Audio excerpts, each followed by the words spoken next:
cần chung e mong bồi lại re lại hi CBC sham na lon in sham na loni khát cho bani za cần dong ai Hallelujah Hallelujah tin cần ao lại vai rang khó sông do in rem le dung do in rem le zer chin run don sang cần kai trong e vai rang khó sông do in Hallelujah hey cho ne man lo lam bang le tin zum tak sel ta amin chuanin thaza cham na par kan tan chang le Hallelujah Hallelujah tin kan ao lai vai ram kho song do in rem le zum do in rem le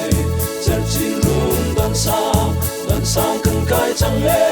vai ram kho song do in Hallelujah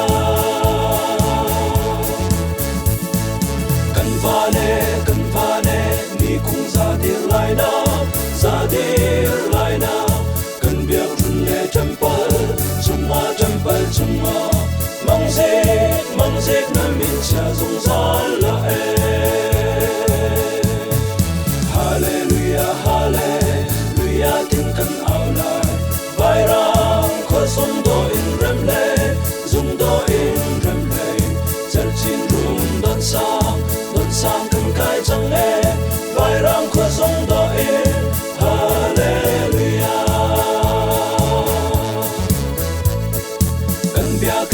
kan bia ke runin kilung mong boy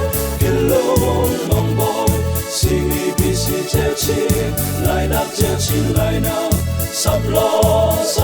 na ban zat rem do chu Hallelujah Hallelujah tin kan ao lai vai ram kho song do in rem le zum do in rem le zer chin rum don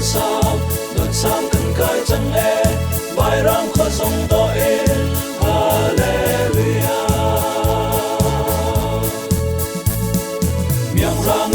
miang rang e chi tin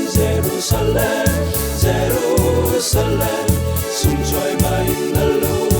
ni bang rong lot ai lo kan biak ron chunga Hallelujah Hallelujah tin kan ao lai vai ram kho song do in rem le zum do in rem le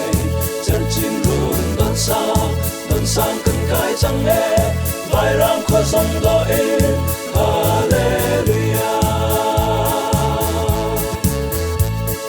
miang rang e chi tin Jerusalem sum joy mai na lu ni bang rong lot ai lo kan biak ron chunga